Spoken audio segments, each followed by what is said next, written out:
Muy buenos días, buenas tardes, buenas noches, espero que estén de lo mejor. Vamos a seguir compartiendo un poquito más de conocimiento y sabiduría. Quizá muchos todavía no entiendan lo que está pasando, aunque ya casi todos sabemos. Vamos a compartir ahora este libro maravilloso de Los Amos del Mundo. Están al acecho, de la autora Cristina Martín Jiménez. Un libro clave para entender qué es Bilderberg. Conocer los intereses que les mueven y cómo, con sus decisiones, cambian el devenir de miles de millones de personas en el mundo. En las reuniones secretas de Bilderberg se decide el destino del mundo. Si no tienes el honor de ser invitado, simplemente no existes, no eres nadie. El objetivo del club es acabar con nuestras libertades personales y manipularnos mediante un único gobierno mundial establecido en la ONU. ¿Cómo es posible que Google, Nokia, Coca-Cola o FMI puedan cambiar nuestras vidas? En este libro políticamente incorrecto, Cristina Martín Jiménez desvela las últimas mentiras fabricadas por los Bilderbergers para mantener a la población atemorizada y como consecuencia controlada. Cristina Martín Jiménez, Los Amos del Mundo están al acecho. El 2017 en digital. A mi padre, por las risas que vienen, a mi madre, por la esperanza, a Pablo, por el renacimiento, y a Liro, mi amor. Prólogo a esta edición. Que hoy pueda leer este libro es un hecho prodigioso. Es la constatación palpable, la prueba incontestable de que pierde quien no lucha y no aquel que es vencido en la batalla. Lo que quiero decir es que no acudir al combate es rendirse antes de tiempo y entregarse sin reticencias a los brazos de la muerte. El éxito y el fracaso, la caída y el ascenso a la montaña, la comedia y la tragedia, la desesperación y la meta son la vida en estado puro. Se trata de las sensaciones que viví alrededor de esta historia. Este libro que hoy puede leer usted ha estado desaparecido en España durante casi 7 años.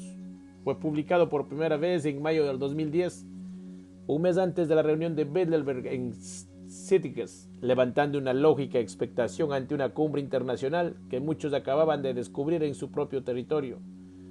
Por ello fue muy sorprendente, tanto para quienes buscaron la obra en las librerías como para mí mismo, comprobar que a escasos meses de su publicación el libro había desaparecido.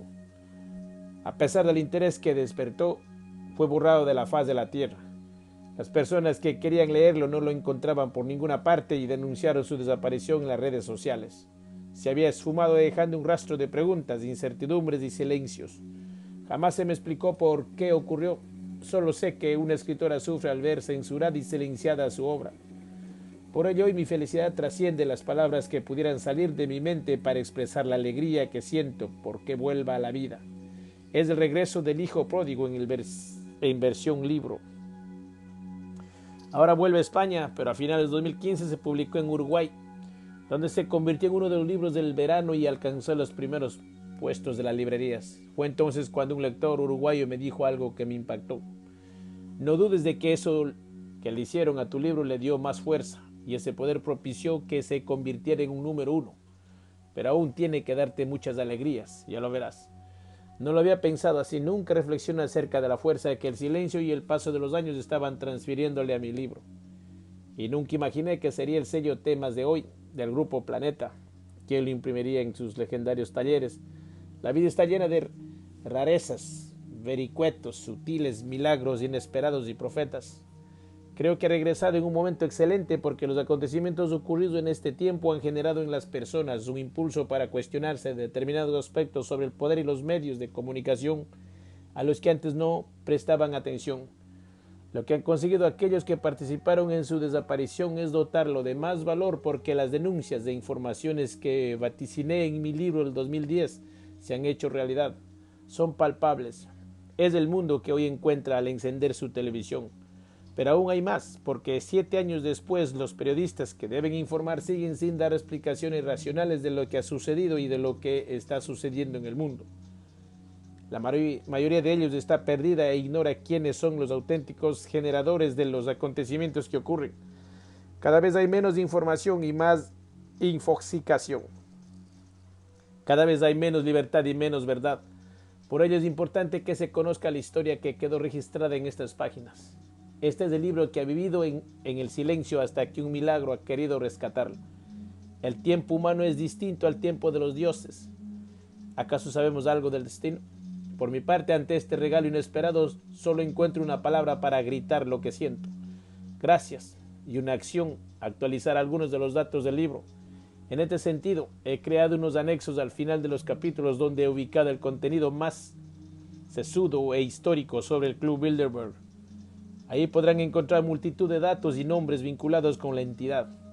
Respecto a los personajes que pululan en estas páginas, el equipo de temas de hoy me han ayudado a actualizar su situación laboral y o personal con el fin de facilitar la lectura.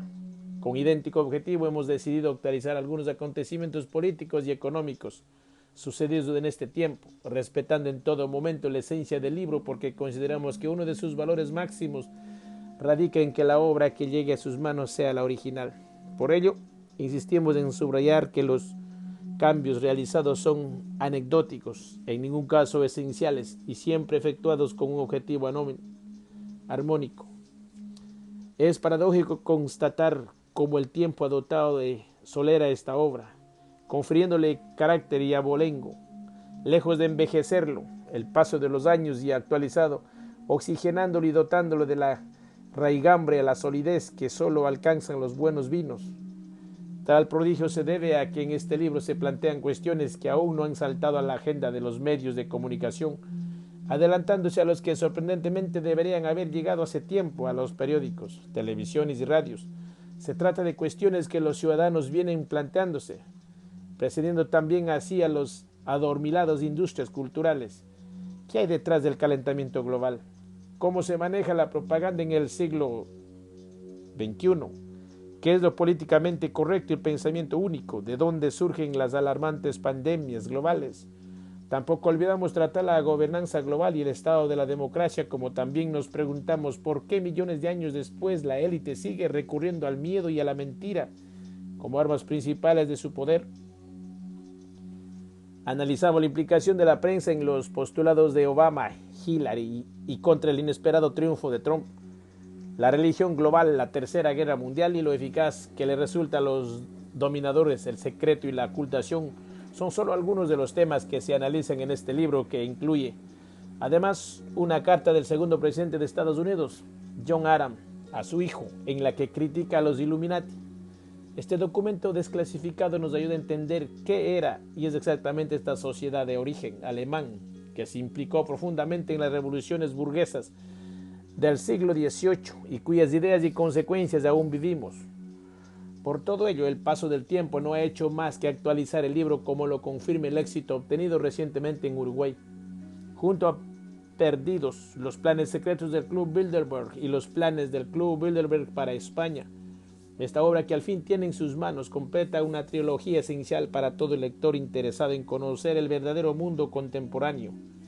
3 libros que lejos de amilanarse ante el poder van directamente a los hechos y personajes fundamentales para entender las claves de lo que está ocurriendo hoy en día y de por qué sucede de este modo. Con la tesis doctoral que presentaré a finales de junio del 2017 en la que efectuó un análisis estructural de los magnates, accionistas, CEO y directores de los medios de comunicación globales que son miembros del Bilderberg, culminaré un ciclo de 13 dedicado a la investigación y a la escritura acerca de esta polémica entidad. Me sorprende el número obtenido, pues realmente no había echado cuentas hasta ahora. Deseo que la lectura de este libro les sea muy provechosa. Sevilla, marzo del 2017. Prólogo a la primera edición. Escepticismo y certeza, apariencia y realidad. Si espera encontrar en el libro cuestiones consideradas políticamente correctas, le daré un buen consejo. Deje de leerlo ahora mismo. No siga adelante.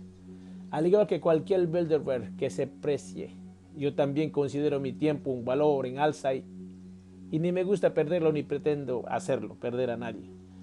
Lo que late en mi interior es que como ciudadana me considero engañada por las altas y las bajas esferas del poder y como periodista me veo obligada a denunciarlo. No soy políticamente correcta y mi naturaleza es rebelde. No tengo miedo. Mi conciencia es valiente porque considero que tengo conciencia. Y si piensa que acabo de decir una pregrullada, mire a su alrededor. ¿Cómo es posible que la sociedad esté enloquecida, perdida? Observo que la mayoría ha vendido su conciencia y no precisamente al mejor postor. El sentido común brilla por su ausencia. Solo queda el pensamiento único, uniforme, dictado.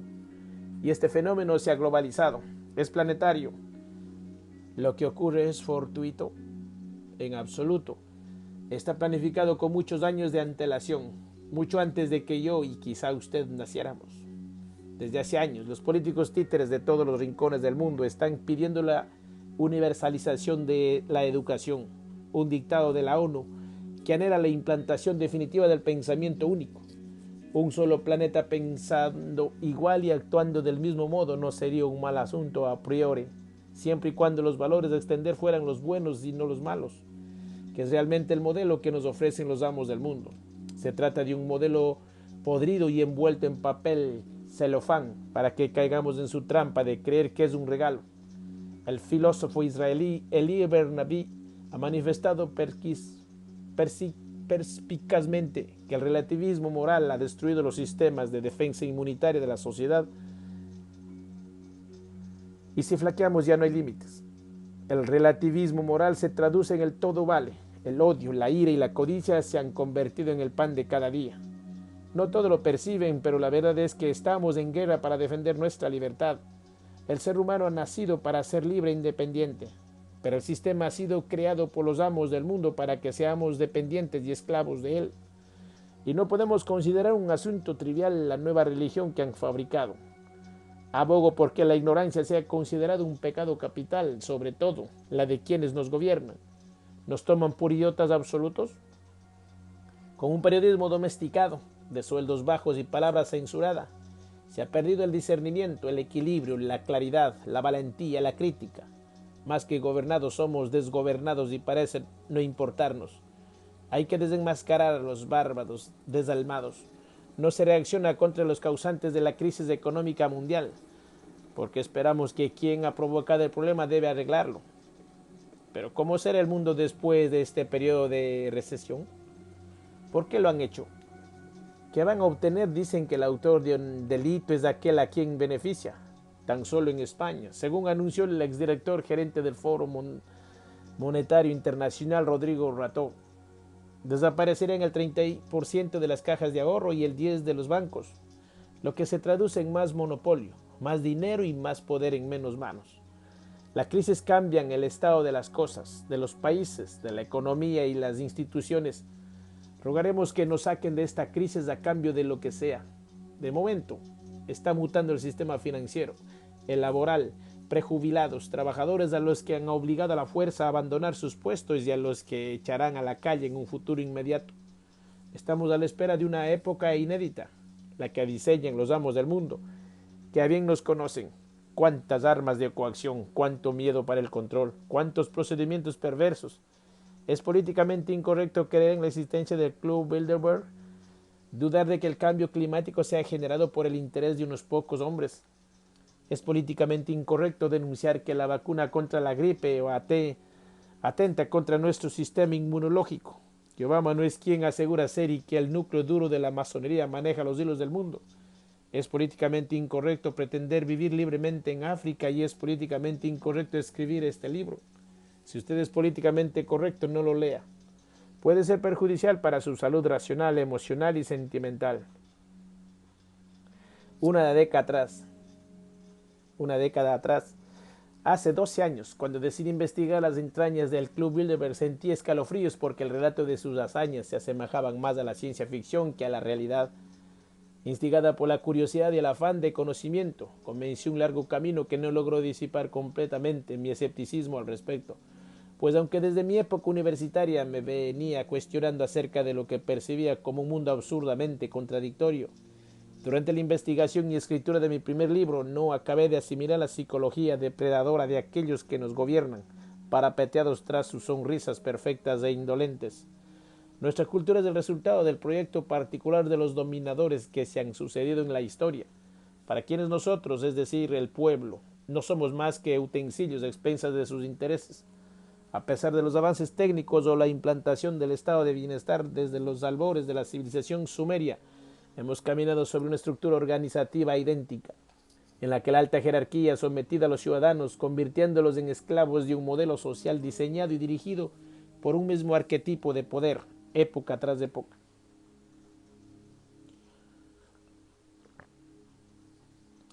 Después de un análisis concienzudo, comprender el modus operandi de los actuales déspotas dominantes no es complicado. Lo difícil para quienes estamos fuera de su esfera de pensamiento y acción es asimilar la profundidad de su espuria codicia y su sádico afán de conquista. Una de mis informadoras, que ha trabajado con ellos codo con codo, me cuenta que están motivados por el ansia de controlar y manipular a cuantas más personas mejor, a todas. Yo le pregunté a mi amigo si no le bastaba con todo el dinero que tenía. Me relató mi fuente: ya eres multimillonario, has levantado un imperio de la nada. ¿Qué más puedes pedirle a la vida? Y él me respondió: más, lo quiero todo. Son personas que disfrutan humillando a los demás y conviven en una atmósfera extremadamente competitiva, donde las relaciones personales son ficticias. Aparentan ser amigos, pero en el fondo son rivales que quieren hundir a otro para quedarse con su dinero y su influencia.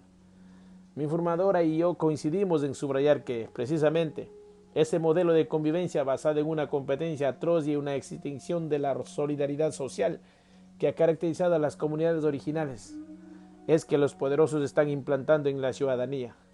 La estrategia es disgregar el núcleo familiar y convertir al individuo en un ser solitario, desvinculado de sus raíces y valores comunes, susceptible y fácilmente maleable. Los poderosos son manipuladores profesionales y expertos en utilizar los medios de comunicación social, el cine y el arte como eficaces herramientas propagandistas para estimular a la población según sus conveniencias. Paradójicamente, en la llamada sociedad de la información es más difícil que nunca captar la esencia y el trasfondo de sus acciones, diferenciar la verdad de la mentira, la realidad de la apariencia, el dato tergiversado del certero, porque entre los Bilderberg se encuentran los propietarios de los imperios informativos mundiales que crean, inventan, interpretan las noticias. Uno de los más destacados y hábiles es Rupert Murdoch, dueño y señor del conglomerado audiovisual estadounidense News Corp, cuya punta de lanza es la cadena de noticias Fox News. En Los Simpsons, una de sus series más populares, el señor Burns, personaje afín a la personalidad de los Bilderberg, afirma: nadie puede controlar todos los medios, excepto Rupert Murdoch. Otro grupo omnipresente y omnipotente es Prisa, fundado por el emperador mediático Jesús de Polanco, ya fallecido, que se está extendiendo en Iberoamérica. Debido a que los miembros del club controlan los medios oficiales, solo la prensa independiente ha logrado publicar artículos certeros acerca de Bilderberg. Hay que tener extremo cuidado con los datos que nos llegan al respecto, porque la organización filtra intencionadamente informaciones tergiversadas de Bilderberg a través de sus colaboradores con el objetivo de despistar a la opinión pública. Por todo lo expuesto, es fácil comprender que la labor de un periodista no alienado sea extremadamente complicada. Sin embargo, pese a las dificultades iniciales, no me desanimé y el resultado de mi investigación fue el primer libro publicado sobre el Club Bilderberg en el mundo, que vio la luz en abril del 2005. En él revela la identidad de los actuales faraones de nuestra humanidad y el impacto de sus decisiones en el devenir humano. Sin embargo, consideré que aún quedaba mucho por contar y continué mi escrutinio en busca de nuevas claves y respuestas. Realicé una nueva exploración en la historia para encontrar el inicio de las relaciones transatlánticas de los Bilderbergs, que me situó en la Primera Guerra Mundial y la creación de la Sociedad de Naciones, germen de la ONU. Desde esa perspectiva logré aprender la psicología depredadora que con anterioridad no había asimilado al completo por carecer de referentes cercanos. Poco a poco, y casi sin percibirlo, mi visión recelosa originaria iba quedando relegada por una mayor implicación personal que me impulsaba irremediablemente a continuar denunciando las artimañas y tropelías de aquellos que han desfigurado el concepto democrático hasta convertirlo en argumento más convincente para aprobar la primera contienda mundial, porque en ellas están implicadas, directa o indirectamente, todas las potencias y países del siglo XXI, la llamada guerra de Irak, que se ha convertido en el germen de la Tercera Guerra Mundial. Ahora la tercera etapa de mi trabajo se ha materializado en la edición revisada y actualizada de las precedentes con este libro que tiene en sus manos, que incluye las 3 últimas mentiras de la entidad. Barack Obama, el calentamiento global provocado por el hombre y la pandemia de gripe. Apelando a la sinceridad, ya he expuesto que cuando conocí la existencia de esta alianza me asaltaron con igual ímpetu tan el escepticismo como la curiosidad, los cuales me acompañaron en mi primera incursión investigadora. En este trabajo desterré todos los resquicios de duda acerca del profundo impacto del club en todo el planeta y he descubierto que la dimensión de su campo operativo es muchísimo más amplio de lo que en el principio logré percibir e imaginar. El mundo tal y como está establecido hoy día es obra de Bilderberg. Sus miembros son los creadores del sistema de vida actual. Son semidioses en la tierra, como sus antepasados los fueron en las épocas precedentes. La mayoría no sospecha hasta dónde alcanzan sus redes y los que creemos en su influencia no lograremos convencerlos debido al lavado del cerebro y a las radiaciones que los Bilderbergs proyectan a diario desde diversos en insospechados frentes, sobre todo desde los medios de comunicación, ya que son sus propietarios. Sin embargo, ello no debe desalentar nuestra tarea de desenmascararlos, porque como ciudadanos libres tenemos una responsabilidad hacia la comunidad en la que vivimos y hacia nosotros mismos y nuestros descendientes. El mundo nos pertenece, pero está en manos de Bilderberg. Nos lo han arrebatado y el camino que ha trazado nos genera sufrimiento y aniquila nuestra felicidad. El silencio es su mejor aliado, pero nosotros no vamos a callarnos. Cuando publiqué mi primer libro, muchos me preguntaron si después de desvelar los secretos de la alianza más poderosa de la Tierra había temido por mi vida. En él incluye el relato en el que un investigador, cuyo nombre omití por su seguridad personal, me había aconsejado no escribir acerca de Bilderberg. Esa gente es muy peligrosa y te matarán a ti y a tu familia. Os lo quitarán todo y ningún abogado querrá defenderte. No volverás a trabajar nunca. Llamarán a todas partes, pronunciarán tu nombre para que nadie te contrate.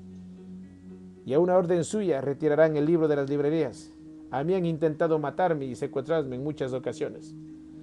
Después de escuchar estas palabras, me asaltó una inquietud que nunca antes había sentido y estuve varios días pensando en el alcance y significado de sus advertencias. Finalmente, llegué a la conclusión de que si los Bilderbergs querían seguir conservando su privacidad, no iban a manifestarse ante mí, ya que eso significaría salir de su escondite y dar muestras de su existencia, rompiendo su custodiado secreto. Pero me equivoqué. Jamás pensé que mi tercer libro, este que ahora tiene entre sus manos, iba a ser censurado. Entonces me dije que no iba a permitirme temer a nada ni a nadie, ni tampoco iba a consentir que el miedo decidiese por mí en ningún asunto o circunstancia. Eso significaría el triunfo de los amos del mundo y mi fracaso como persona y como periodista. No tuve miedo entonces y no lo tengo ahora, y le invito a que no lo sienta usted, pues nuestro temor sería su triunfo y su estímulo para avanzar en pro de nuestro sometimiento. A lo largo de estas páginas asistirá la revelación de una entidad oscura, integrada por algunos de los hombres más siniestros de los siglos XX y XXI, como Henry Kissinger, que considera que la defensa de los derechos humanos es puro sentimentalismo que hay que desterrar para que no interfiera ni debilite las acciones de los Bilderbergs. Además de ser considerado como uno de los más prestigiosos analistas en política exterior del mundo, a Kissinger se le concedió el Premio Nobel de la Paz en 1973, pese a ser el autor de un informe secreto en el que él planeó la drástica reducción de la población y el uso de los recursos estratégicos y la producción de alimentos como arma de control social. Su planteamiento continúa en plena vigencia. No quiero acabar ese prólogo sin destacar la importancia que la labor previa realizada por destacados investigadores tiene en este libro. Muchos de ellos han sido perseguidos y desprestigiados en décadas precedentes por contar la verdad, el concepto que más asusta a los amos del mundo con sus aportaciones y valentía.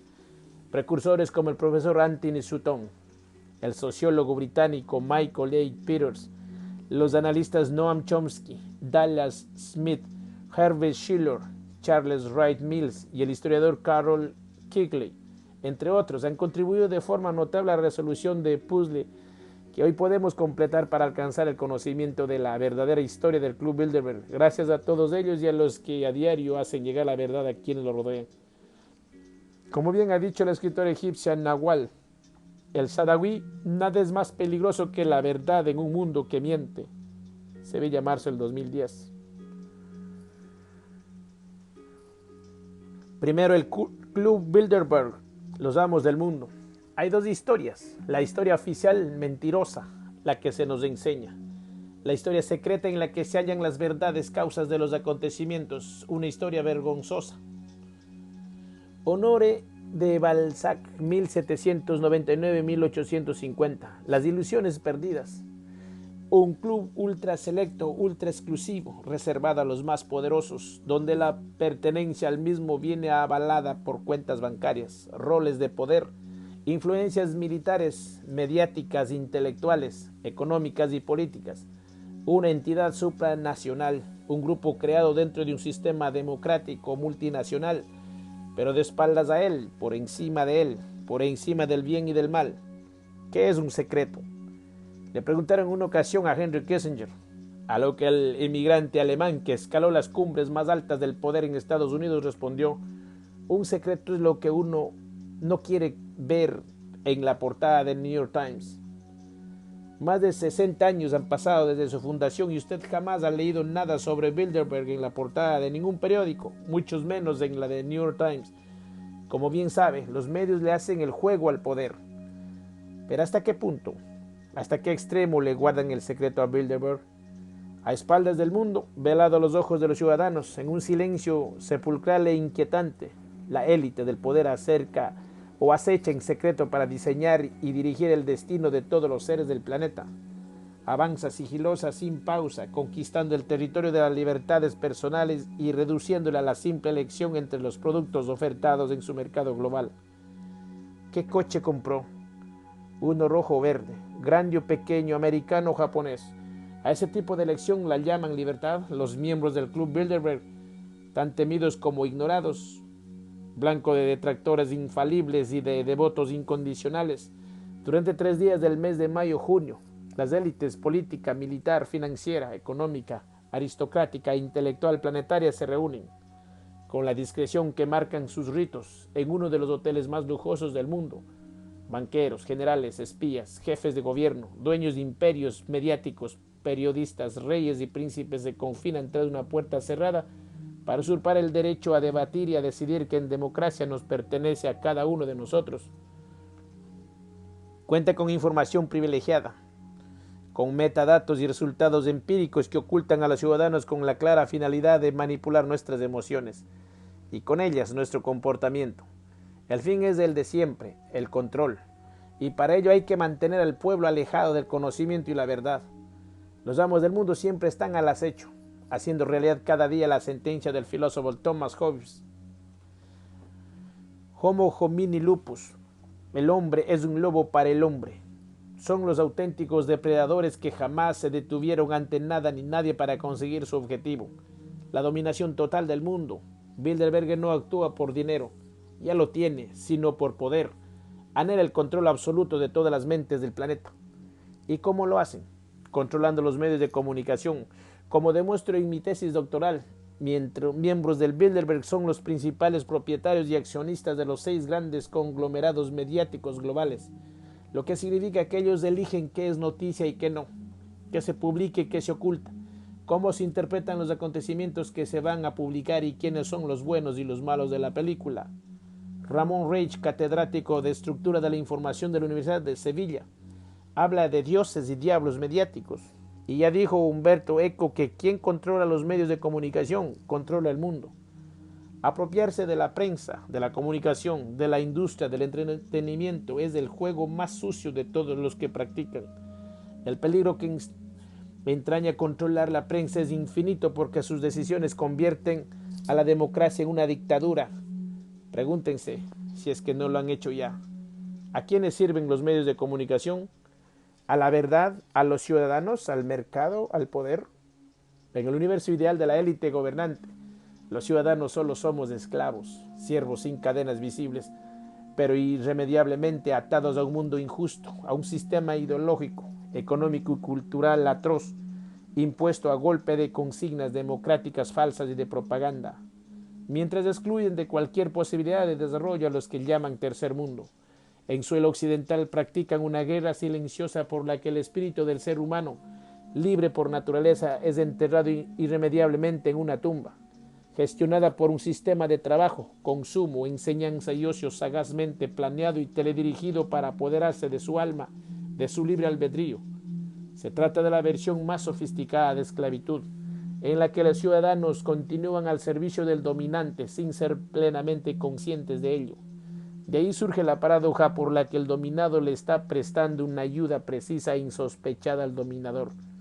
Es decir, el propio esclavo contribuye a seguir siéndolo. Es cómplice, sin saberlo, de su propia esclavitud, pero lo intuye. Cuando le dedica el tiempo suficiente para reflexionar, lo descubre. Se da cuenta de cómo lo esclavizan y le entra miedo. Por ello prefiere no pensar y evadirse.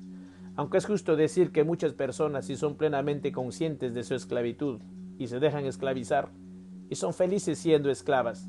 ¿Por qué? Porque obtienen beneficios.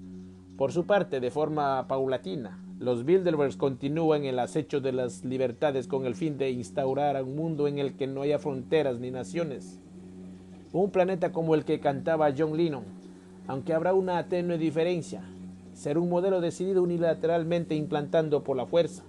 Una fuerza sutil, pero fuerza al fin y al cabo, aunque algunos no lo adviertan. Vivimos en un totalitarismo que no hemos elegido, cuyas armas, como las de cualquier gobierno dictatorial, son la propaganda, la mentira y la manipulación de los datos y acontecimientos con el fin de controlar a la población, sometida a un estado perpetuo de angustia, infelicidad y desasiego interior.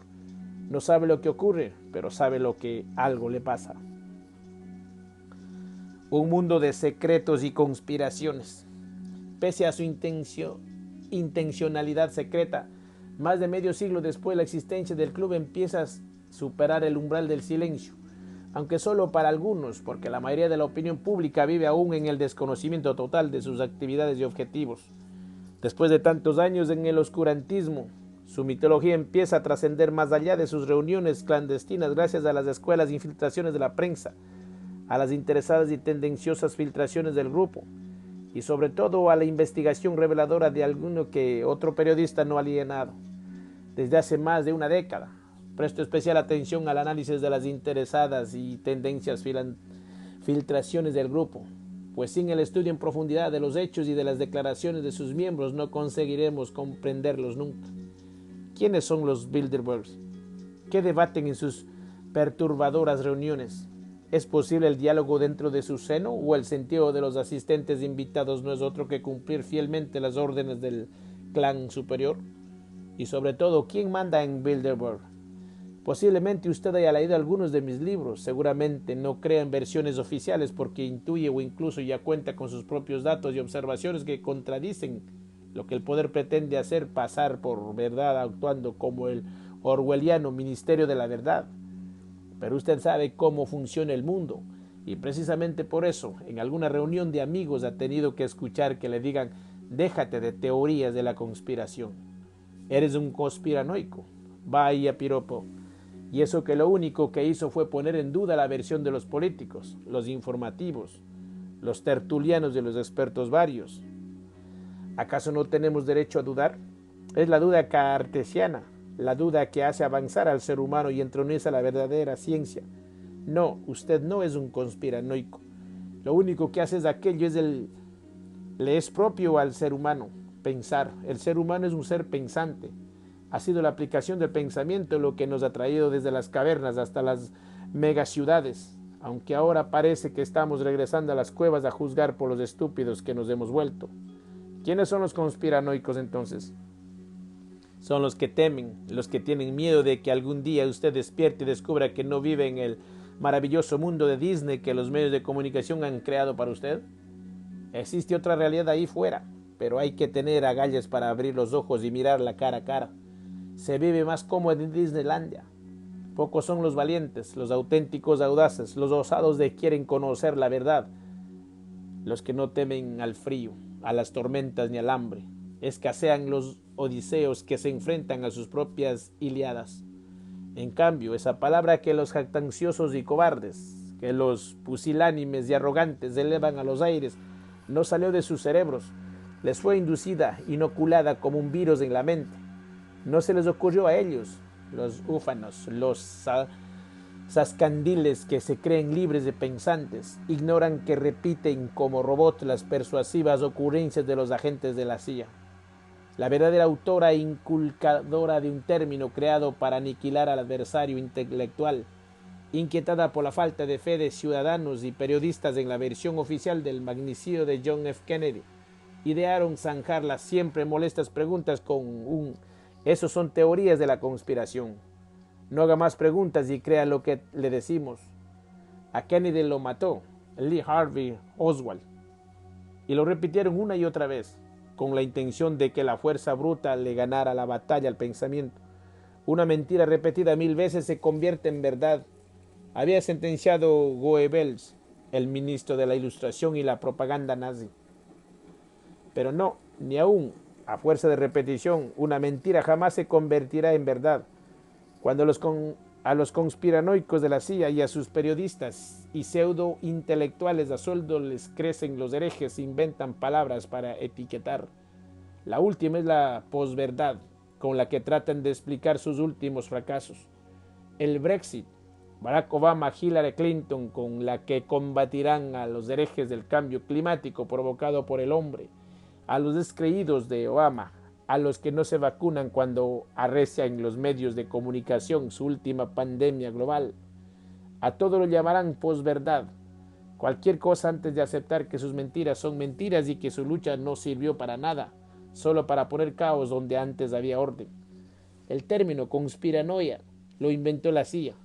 Cuando los ciudadanos y periodistas estadounidenses comenzaron a hacer preguntas incómodas que ponían en tela de juicio que Lee Harvey Oswald fuera el asesino de Kennedy, las personas pensantes no podían admitir las conclusiones de la comisión Warren, encargada de analizar el magnicidio, porque no eran lógicas e insultaban la inteligencia.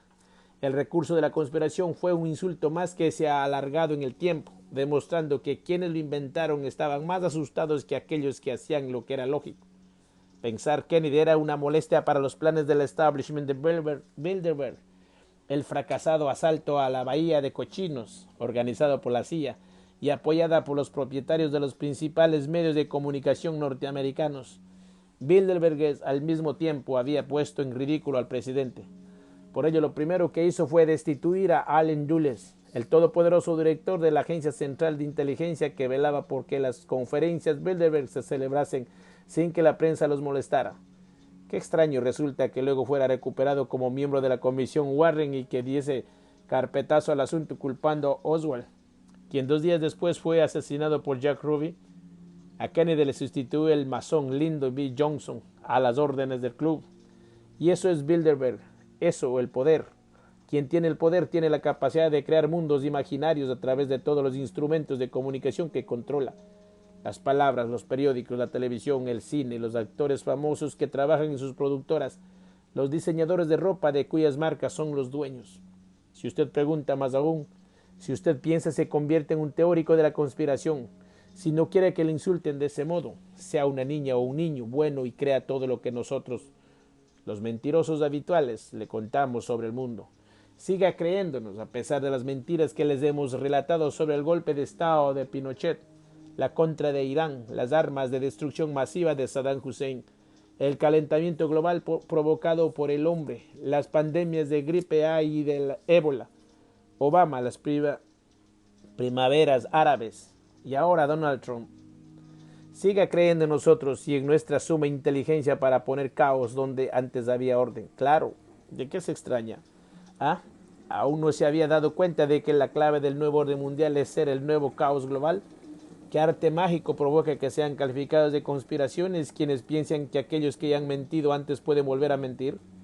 Los conspiranoicos son aquellos que temen al pueblo y que por ese temor inventan palabras.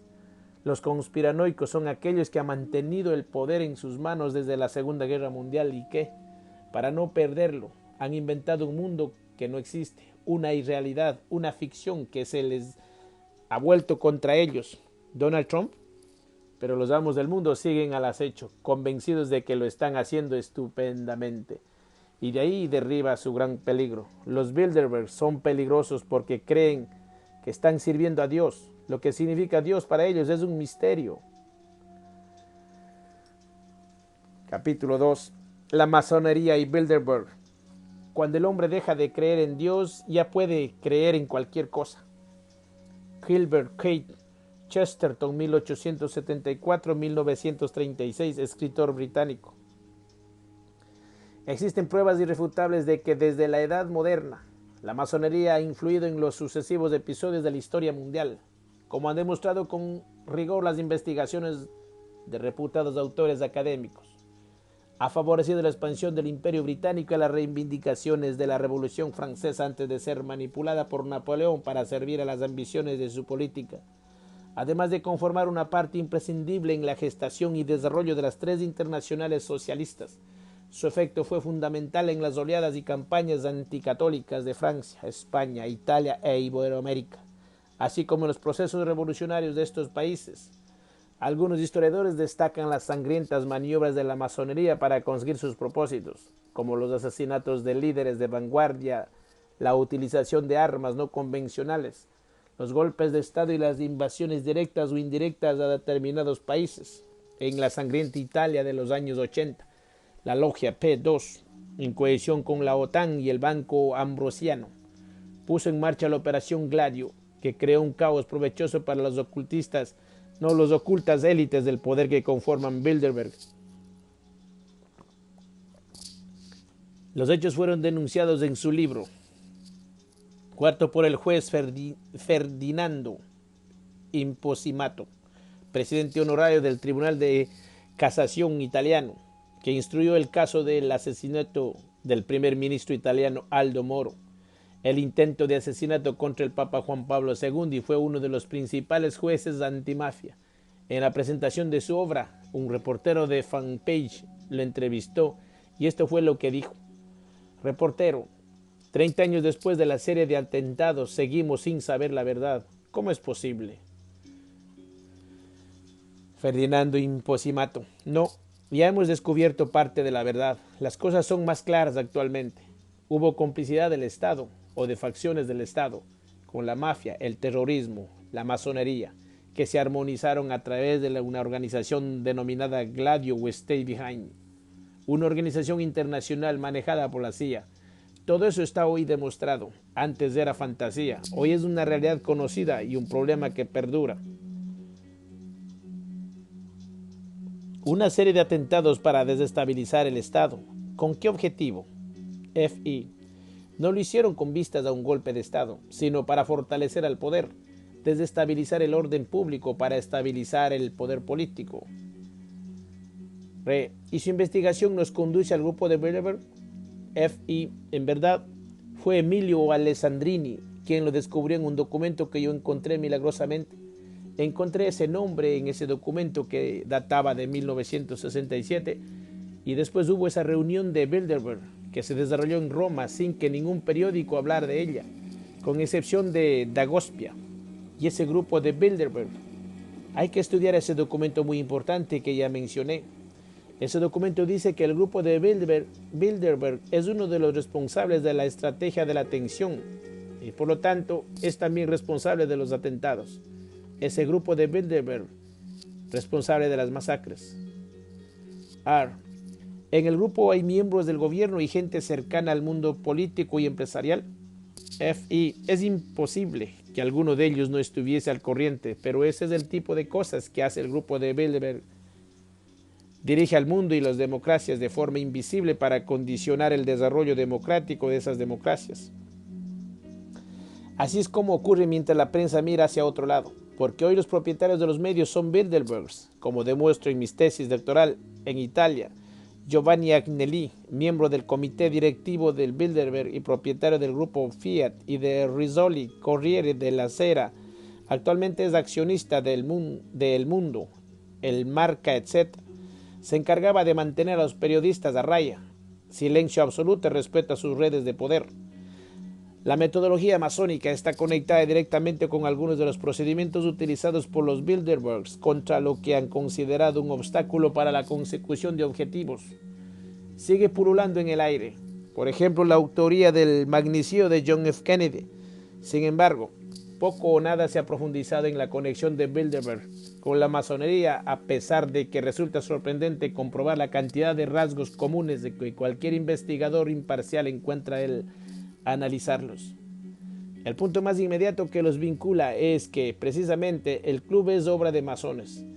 El príncipe Bernardo de Holanda y Joseph Ratzinger, este último de alto grado, pertenecía a sendas logias, y el hecho de que David Rockefeller fuera el alma del grupo orientó indiscutiblemente su dirección masónica.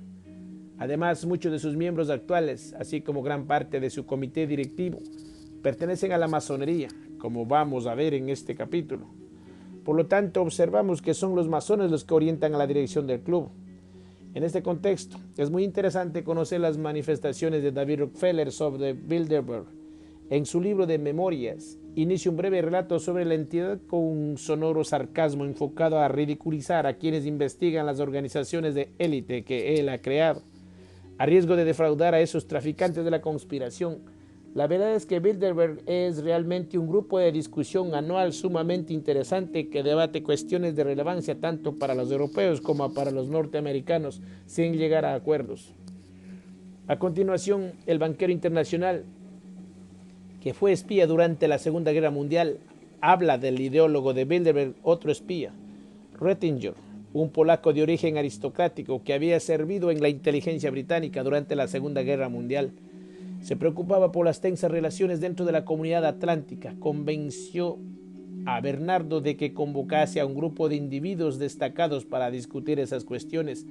Yo fui uno de los 11 americanos invitados y nos juntamos 50 delegados de 11 países de Europa Occidental, un mosaico vivo de políticos, empresarios, periodistas y sindicalistas. De un plumazo, Rockefeller ventila décadas de reuniones que un analista o un lector no iniciado creerían que no sirvieron para nada, a juzgar por la escasa importancia que les confiere.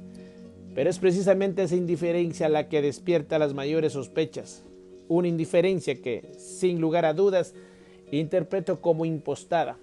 A continuación, Rockefeller repasa en su biografía otras organizaciones que ha creado, como la Trilateral, hasta que finalmente, tras su escueto recorrido por sus criaturas, la sorna con la que empezó se torna en la realidad de lo que para él significan realmente.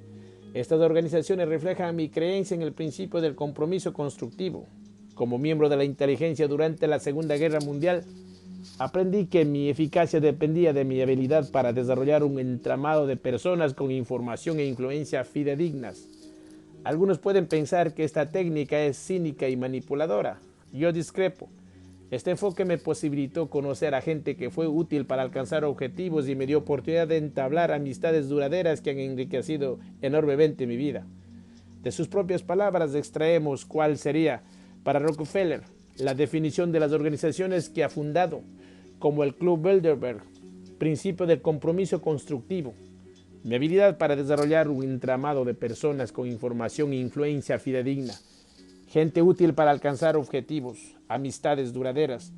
Él mismo explica que Bilderberg y el resto de sus asociaciones conforman los instrumentos que posibilitan cumplir la estrategia que se ha marcado, simplificando, utilizar a gente con influencia para lograr su propia meta, que también le dio a conocer en una entrevista de 1991. Es preferible la soberanía supranacional de una élite intelectual y que los banqueros mundiales a la autodeterminación nacional practicada en los siglos pasados. Newsweek. De nuevo encontramos la conexión entre la teoría de la élite, una red de espías que se mueve por el mundo al estilo aprendido de la masonería, y Bilderberg. Únale a eso que la sede de esa soberanía es de Estados Unidos, que el gobierno mundial de los sabios se completa con un ejército único y global, así como una sola religión, y ya tienen el nuevo orden mundial. La Revolución Francesa. Cada época ha generado a sus propios teóricos de la élite. Cada grupo de poder e individuo destacado pensó y seguirá pensando que no existe nadie mejor que sus miembros o que su propia inteligencia para organizar la sociedad. Las teorías contemporáneas de la élite hunden sus raíces en la Edad Moderna, momento en el que las distintas sociedades que componían el mundo sintieron una insaciable sed de libertad que asustó a los dominadores.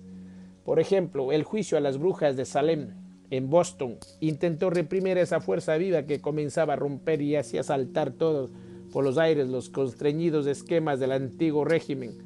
Comenzaba a gritarse el lema Liberté, Egalité, Fraternité, ou la mort, hoy diga así en boga. La masonería actual, en la que se inscribe Bilderberg, es una sociedad secreta que surge a principios del siglo XVIII, en 1717 en Inglaterra, y que trasciende la masonería de la Edad Media para tomar una posición aún más ambiciosa y globalista.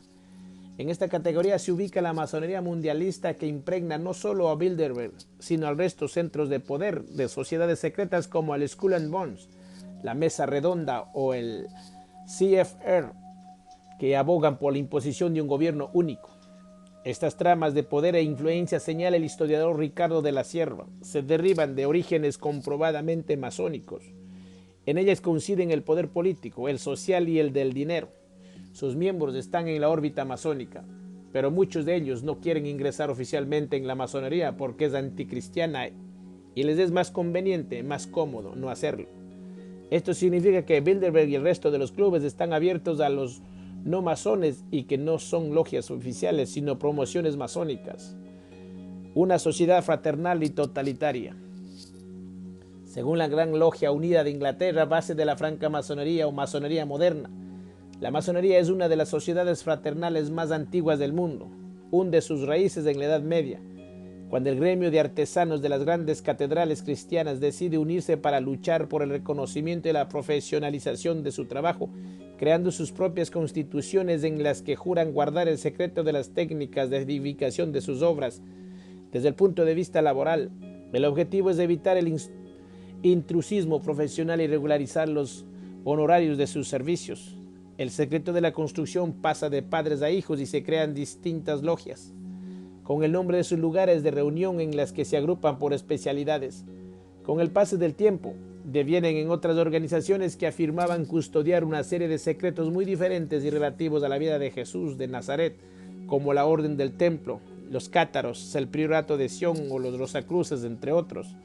Estas sociedades antiguas inspiraron movimientos modernos de carácter masónico, esotérico, religioso, que mezclaron una serie de doctrinas de la antigüedad sin base científica, dando como resultado un eclecticismo que se confunde y se aparta de los fines que muchas de las agrupaciones originarias buscaban.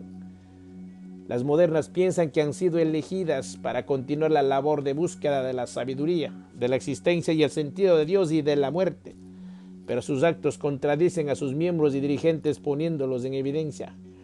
Hasta el siglo XXI la masonería ha evolucionado notablemente, pero sigue manteniendo sus rasgos primarios: el secretismo, el corporativismo, el traspaso de los conocimientos secretos de generación a generación y el acuerdo de solucionar sus problemas personales dentro del ámbito de la influencia de las logias y en base a sus estatutos o constituciones propios.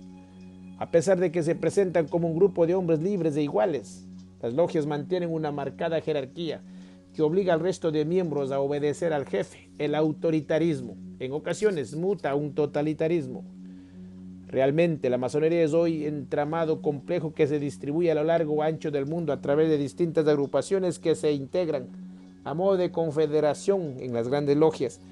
A su vez existe la división entre la masonería regular y la irregular, según el punto de vista teológico. Desde el punto de vista teológico, algunas logias masónicas se han distinguido por rituales y crímenes sanguinarios, como la mexicana. Incluso numerosos autores coinciden en señalar que uno de los requisitos imprescindibles para obtener el grado 33 de soberano gran inspector general del rito escocés antiguo y aceptado es cometer personalmente un asesinato. Bilderberg y los elegidos. Uno de los principales problemas para definir y conocer el sentido profundo de la masonería moderna es que coexisten dos masonerías, una visible de las tres columnas, los mandiles, los emblemas, los ritos e incluso las medidas y parciales declaraciones públicas, y otra invisible que actúa de varias formas, la masonería de la cuarta columna. Esta es desconocida incluso por los masones de alto grado y en ella se integra la masonería mundialista, como concluyó de la Sierva tras décadas de estudio. Años antes la había dejado escrito Manly P.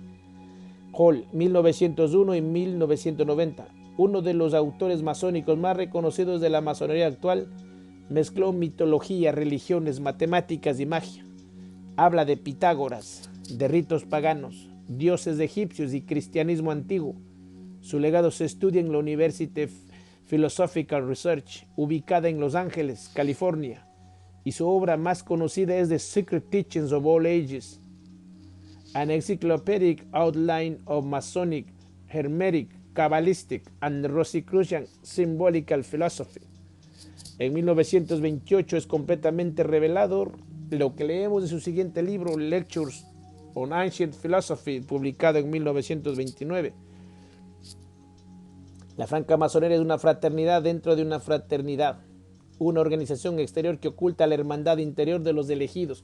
Es necesario examinar la existencia de estas dos organizaciones separadas, pero sin embargo interdependientes, una visible y otra invisible.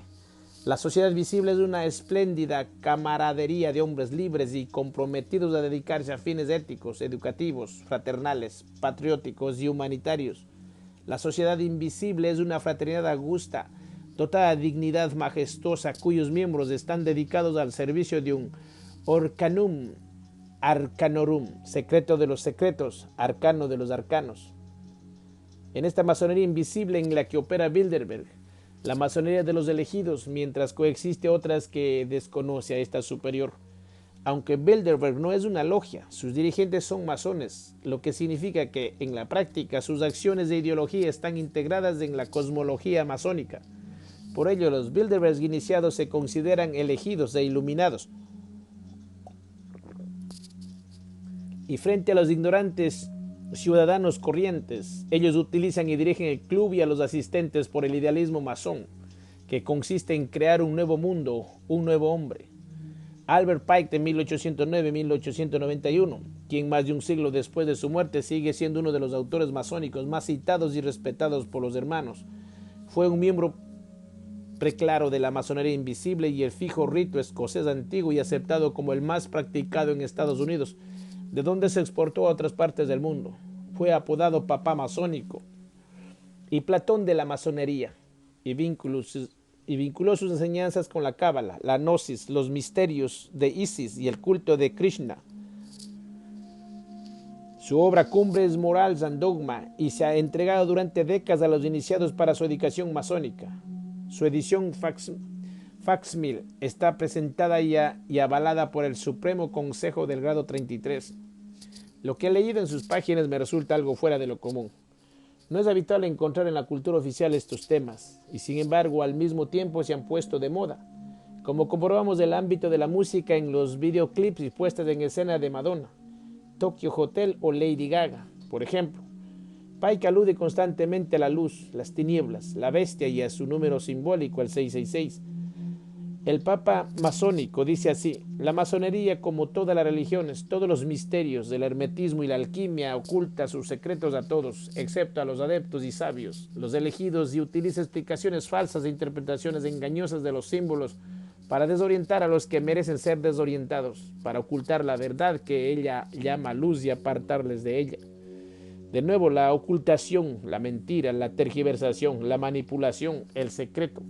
Según los escritos de Pike, la verdad profunda de la luz masónica solo se revela a los elegidos de la masonería invisible, y esta verdad se refiere al sentido final de la existencia del hombre en la tierra y a su relación con el Dios, el universo y la muerte. Tanto Pike como los dirigentes de la masonería invisible intentan convencer a sus miembros de que su doctrina contiene la piedra filosofal de la existencia. El precedente masónico de mezclar distintas teorías, filosofías, supuestos saberes antiguos y religiones interpretadas inspiró a los poderosos y a la masonería contemporánea en su ambición por controlar todos los aspectos humanos. El control de la religión era un puntal básico hacia la estandarización de una sociedad global que acabará aceptando el único gobierno y unos líderes que de manera jerárquica dirigiesen el planeta como un todo. Surge así el ecumenismo, que públicamente plantea unos objetos loables, al mismo tiempo que ofrece una vacua mistela de valores sin peso ni profundidad, en su meta por anular a todas las religiones, y erradica finalmente cualquier posibilidad de comprender el mundo y la vida. El ecumenismo es la religión lo que el consenso es a la democracia.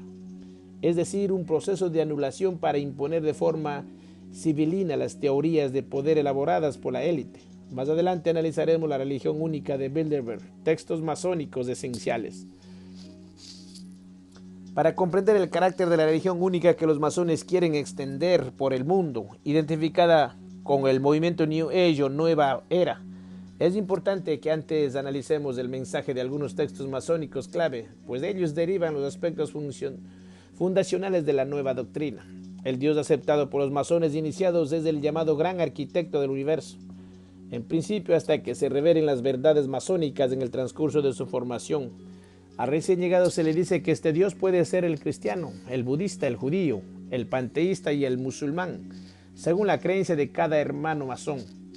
Lo definen como un Dios supremo o una especie de energía universal que aparece representado simbólicamente con la letra G en sus escudos y estandartes.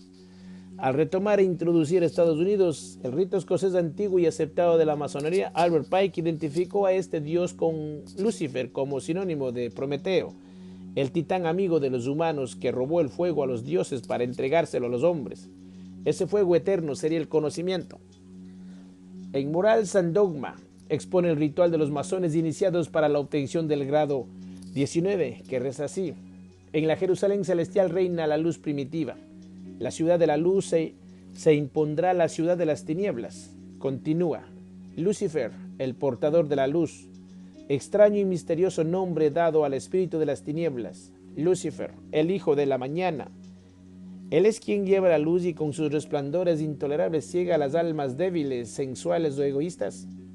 No lo dudéis, porque las tradiciones están llenas de revelaciones e inspiraciones divinas. Y la inspiración no es de una edad ni de un credo. Platón y Filón también estaban inspirados. Lo que exclama Pike es que la luz masónica, la de la cuarta columna, la de la masonería invisible, es la luz de Lucifer. Al iniciado se le irá desvelando poco a poco, según vaya alcanzando los grados escalonados, el secreto de la masonería, consistente en conocer que la luz lo salva del mundo, de las tinieblas, de la oscuridad, y que la oscuridad es la ausencia de conocimiento en la que permanecen los no iniciados. De este modo, el conocimiento a través de la razón es lo que ilumina a los hombres. Los no iluminados son los que no lo saben, los que no conocen. Para los iluminados, Lucifer, Prometeo, es Dios y Jesús es el imitador. Según los masones, esta luz es una fuerza creada para el bien, pero que puede ser utilizada para el mal, atribuyendo a Lucifer, Prometeo, un signo muy positivo, ser un instrumento de la libertad y la voluntad libre. Que el masón que pueda actuar libremente con la fuerza de Lucifer, Prometeo. El espíritu de la luz y la verdad significa que puede acometer cualquier acción aún pareciendo estar a esta perversa a priori, ya que las malas acciones interpretadas a través del entendimiento que proporciona el espíritu de la luz se revelan como buenas. En la práctica, esta conclusión significaría que es bueno que determinada gente muera o pase hambre para que otros vivan con exceso de todo tipo de bienes. Y también significa que para que una élite global ostente el poder avalado por una riqueza infinita de billones de dólares, muchas personas tienen que pasar hambre y ser explotadas, como afirma Albert Pike en Morals and Dogma. Frecuentemente, un hombre y muchos hombres tienen que ser sacrificados en el sentido ordinario para el bienestar de todos. Cuenta de la sierva que Jacques Lang, intelectual y político del socialismo radical francés, celebró en la histórica ciudad de Blois una reunión general de obediencias masónicas con el fin de consagrar Francia a Lucifer, Prometeo. El motivo era una correspondencia cabalística con el signo de Lucifer, que coincidía con el 30 de junio del 2000, y el convocante fue durante varios gobiernos socialistas ministros de cultura. La masonería invisible de los elegidos, la masonería de los elegidos, que no alcanza a conocer y practicar más que un corto porcentaje de los masones de altos grados, como afirmaron Albert Pike y Manly P. Hall, actúan entre tres escenarios. Primero, el núcleo duro de la masonería de los elegidos. Segundo, el esotérico satanista. Tercero, la masonería invisible del poder mundial. El mundialismo masónico de la élite del poder hunde sus raíces en varias doctrinas de la Edad Moderna. Uno de sus exponentes fue el alemán Karl Christian Friedrich Krauss, en 1781-1832, quien impulsó en 1811 la teoría conocida como la Federación de la Humanidad, una trama masónica universal que desembocaría en la creación de una república universal donde se integrarían los 5 continentes. Expuso sus ideas en el libro Urbild der Menschheit, Ideal de la Humanidad. La doctrina krausista se importó a todo el mundo, inspirando a profesores y catedráticos como, por ejemplo, el español Giner de los Ríos, director de la Institución Libre de Enseñanza, fundada en 1876, donde estudiaron Lorca y Dalí. El filósofo Arthur Schopenhauer fue uno de sus alumnos de Krauss en la Universidad de Gotinga. Las organizaciones paramasónicas mundiales de carácter invisible, órganos clave de la globalización como el Club Bilderberg, el Consejo de FCFR, la Skull and Bones y la Comisión Trilateral bebieron de las teorías krausistas, convirtiendo al profesor alemán en un precursor del gobierno único anhelado por sus miembros. La Gran Logia Rockefeller 666. Posiblemente la entrada iniciática de David Rockefeller como masón tuvo lugar en la London School of Economics, el centro de la masonería fabiana y cuna de los futuros economistas globales. Allí llegó con 21 años, poco después de la muerte de su abuelo, el legendario forjador de la saga John Davidson Rockefeller, que falleció en la primavera de 1937 a los 97 años de edad. El mes de junio de 2017, David hubiera cumplido 102 años. Parece que fue sometido a 6 operaciones de corazón y a continuas limpiezas de sangre. Realmente lo desconocemos, pero si hay alguien con la posibilidad de haber aplicado los últimos inventos médicos, sin duda fue él. Pero para algunos no es ninguna broma. El profesor Manuel Guerra de la Facultad de Teología del Norte de España en Burgos, especialista de proyección internacional en sectas, ocultismo y satanismo, ha profundizado en el estudio de las referencias materias en sus obras Diccionario Enciclopédico de las sectas y el satanismo y el luciferismo.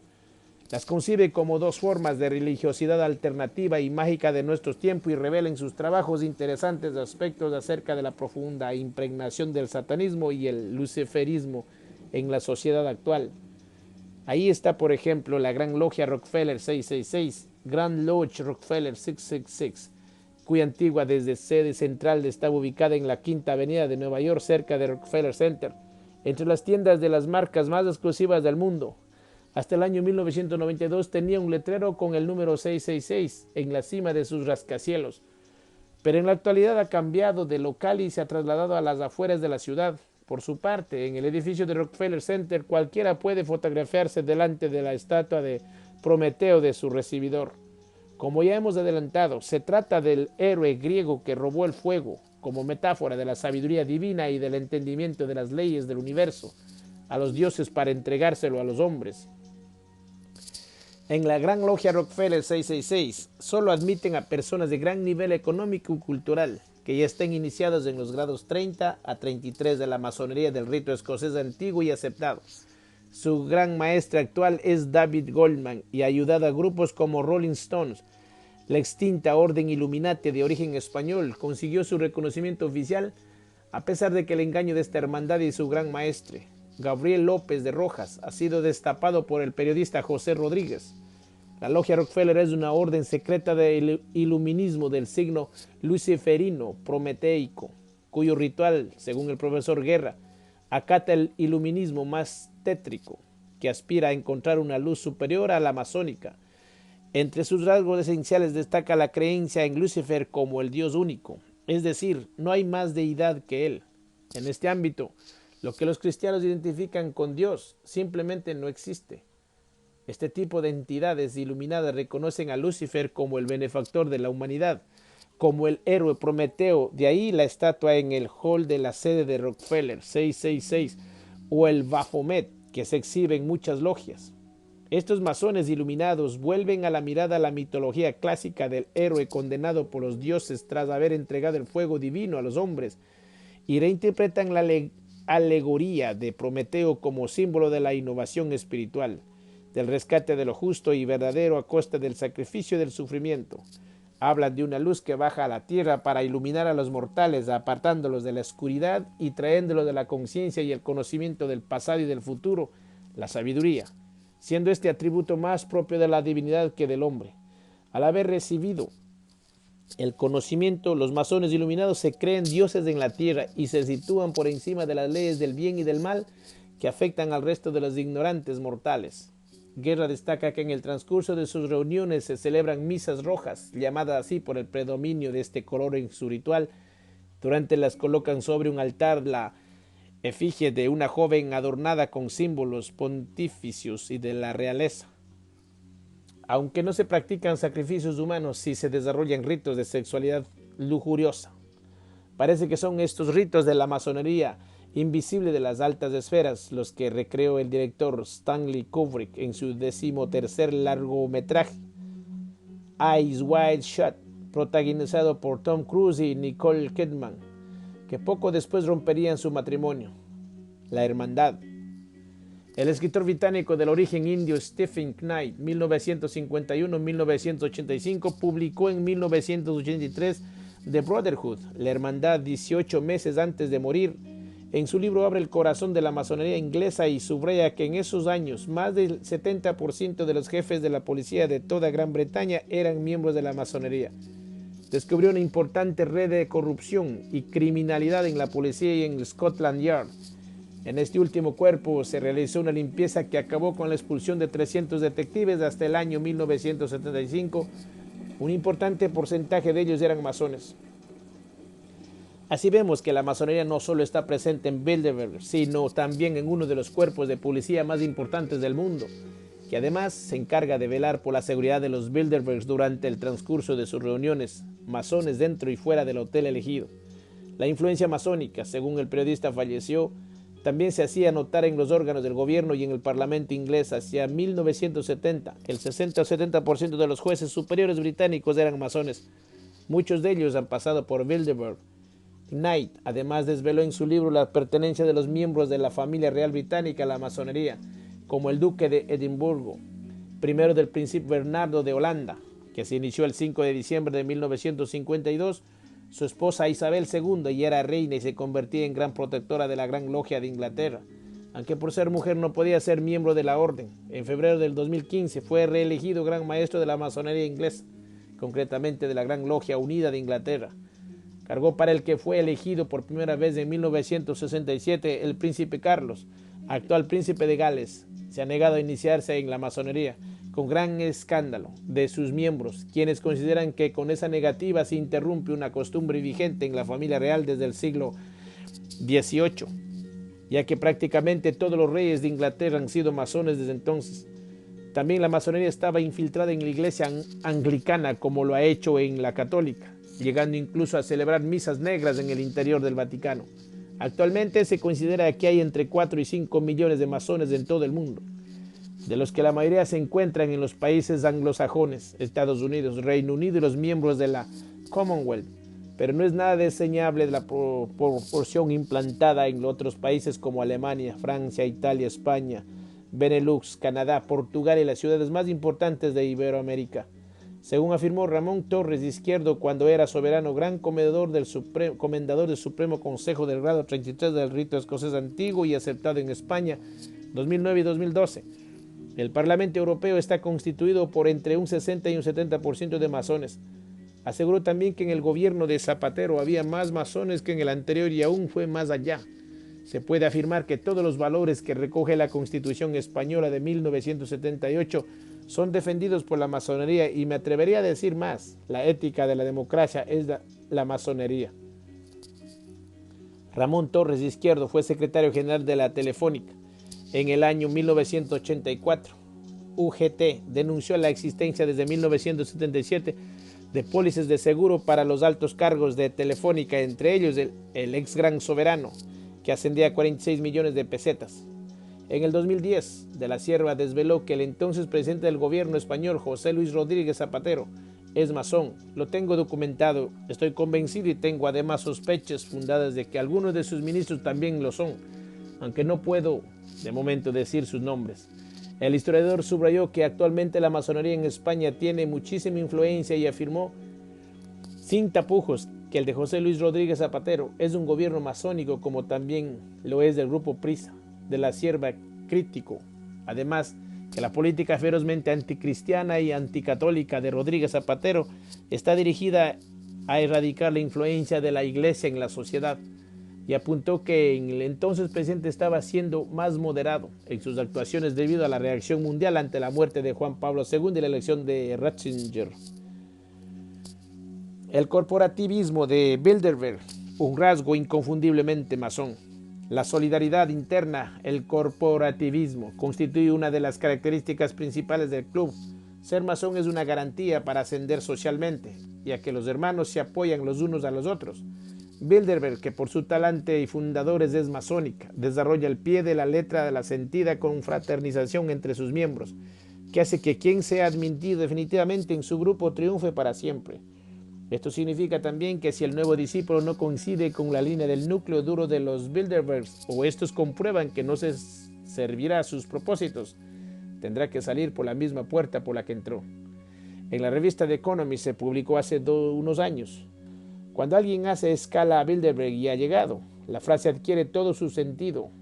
Si nos atenemos al caso de Bill Clinton, que el periodista norteamericano James Tucker denominó el ejemplo más dramático de un reclutamiento útil.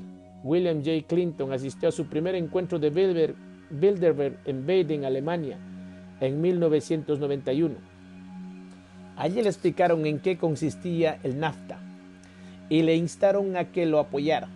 Al año siguiente fue elegido presidente. El NAFTA es el acuerdo de libre comercio entre Canadá, México y Estados Unidos, que fue puesto en marcha el 1 de enero de 1994 para eliminar las barreras y aranceles comerciales entre las tres naciones y que ahora Trump quiere revisar. Clinton fue invitado a Bilderberg por sus amigos del CFR y al poco tiempo logró la nominación del Partido Democrático, que lo llevó directamente a la Casa Blanca. Se trata de un ejemplo relevante de una fórmula idéntica a la masónica. Lo vemos en la siguiente explicación de Leon Seldis Mandel, gran maestro adjunto honorario de la Gran Logia de Israel, acerca del rito escocés. En nuestra tradición masónica, el neófito es colocado en un lugar específico dentro de la logia y se le enseña a ser considerado la piedra angular del templo ideal que construimos. Además, existe todo un grado o ceremonia masónica, la del Mark Master, o maestro de la marca, que se refiere específicamente a la piedra angular. En Bilderberg, a cada nuevo miembro se le explica lo que se espera de él, convirtiéndolo en la piedra angular del templo para el que es reclutado. Cada piedra debe ocupar su puesto y todos juntos construyen el templo. Los masones podrían haber adaptado esta imagen del versículo 16 del capítulo 28 de Isaías. Así habla el Señor Yahweh. He aquí que pongo de cimiento en Sión una piedra probada, una piedra angular, preciosa, bien afincada. El que crea no vacilará. En el Antiguo Testamento católico, la piedra angular es Cristo. Pero no es la primera vez que los masones hacen uso de la Biblia para inspirar sus escritos y doctrinas. También los esenios, en el documento manual de disciplina hallado entre los pergaminos del Mar Muerto, hacen referencia a lo mismo. Ellos, los miembros de la comunidad de Esenia, serán una preciosa piedra angular. Pero Clinton no es la única piedra angular, pues la suya no fue una designación aislada.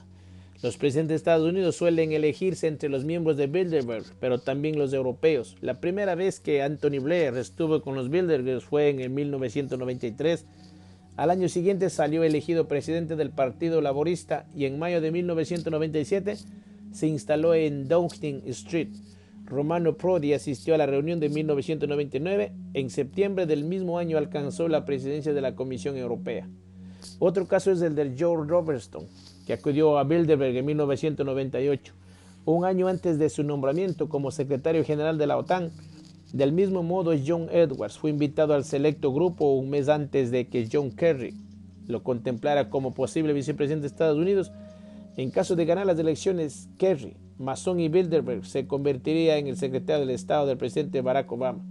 También son notorias las gestiones de Henry Kissinger y Giovanni Agnelli para convencer a Berlusconi de la conveniencia de nombrar a Renato Ruggiero, miembro del club, como ministro de Exteriores italiano. Rodrigo Rato también estuvo en la Bilderberg previamente a ser nombrado director gerente del Fondo Monetario Internacional, y Esperanza Aguirre acudió a los años de 1998, 99 y 2000. Posteriormente fue elegida presidenta de la Comunidad de Madrid, la primera mujer que accede a este cargo. A finales del 2004 recibió con todos los honores a los participantes del Congreso Mundial de la Masonería, celebrando en España. Se fotografió junto a ellos en el Senado.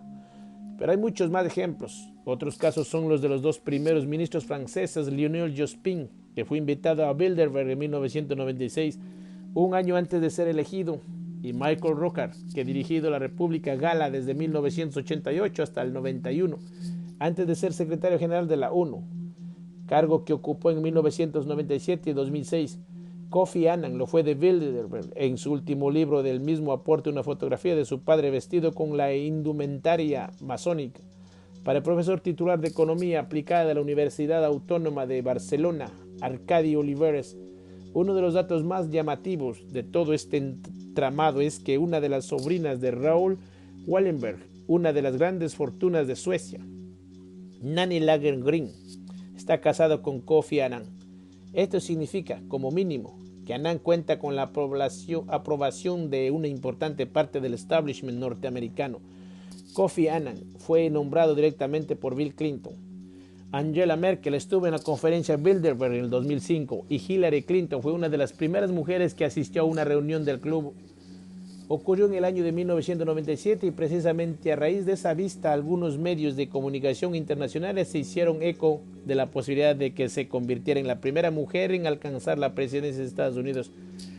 A punto ha estado. Era la candidata de Bilderberg. Trump ha sido para ellos una muy desagradable sorpresa y una prueba más de lo que vengo definiéndola.